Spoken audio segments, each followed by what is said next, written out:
If you're still using debit cards in 2025, respectfully, what are you even doing?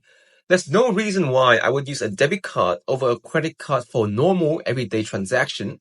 And let me tell you why. In 2024, one of my friends dropped her wallet while walking in a shopping mall. The thing is, she didn't know that she lost it until 3 hours later after she's reached home. Now, immediately she panicked, right?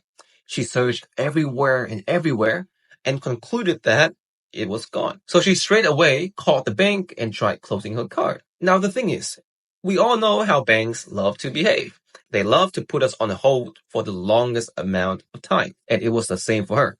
The whole procedure for her on the phone took her more than 1 hour. And when they actually closed off her card, it was already too late.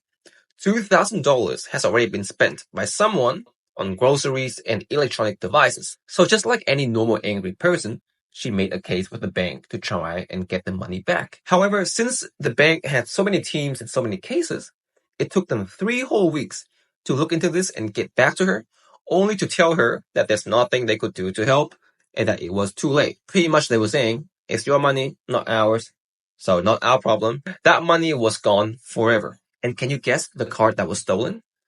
It was a debit card. And this is exactly why I'm not a fan of debit cards for everyday transactions. Now, the credit card that I do have is the Amex Platinum Edge card, and I use it all the time. Credit cards like that give you points, cashback, travel perks, free lounge access at airports, free flights, insurance, all for spending the same amount of money you already would. But what would you get with debit cards? Nothing. With my Amex card, I'm getting 3x points for spending on groceries and petrol. I also get $200 to spend on travel every single year. And not only that, with all the points I accumulate, I can convert them into air miles instantly.